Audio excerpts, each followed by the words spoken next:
नदी किनारे बसे एक शांत गांव के छोर पर आरव नाम का एक छोटा सा लड़का रहता था। उसकी दुनिया आसमान जितनी विशाल और सुबह की हवा जितनी कोमल लगती थी। हर दोपहर वो अपनी दादी के साथ नदी किनारे बैठता था। दोनों पानी की लहरों को देखते जो चलती हुई कांच जैसी चमकती थी। वे पल आरव के सबसे प्रिय थे, जिनमें बिना शब्दों के भी एक गहरी गर्माहट भरी रहती थी। एक गर्मी में नदी बेचैन होने लगी। आसमान में काले बादल उमड़ आए और बरसात ऐसी बरसी जैसे गांव ने वर्षों से नहीं देखी थी। पानी बढ़ने लगा, गलियों और घरों में धीरे धीरे घुसता हुआ।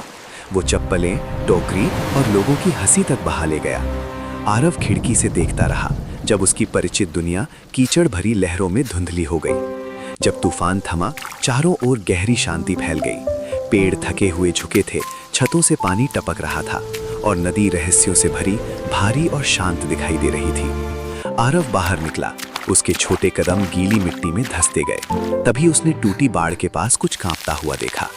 वहां एक नन्हा पिल्ला पड़ा था, भीगा हुआ और कांपता हुआ। उसकी आंखों में डर था, पर एक नाजुक सी उम्मीद भी चमक रही थी। आरव का दिल पिघल गया। उसने धीरे से पिल्ले को अपने दुपट्टे में लपेटा और घर ले आया, जैसे कोई अनमोल खजाना संभाल रहा हो। दिन बीतते गए और गांव फिर से संभलने लगा। दीवारें सूखने लगीं, रास्ते ठीक होने लगे। इन सब के बीच आरव ने पिल्ले की प्यार से देखभाल की।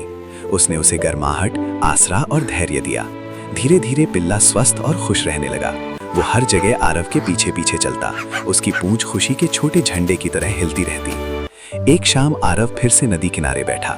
नदी अब शांत थी, सुनहरी रोशनी में चमकती हुई।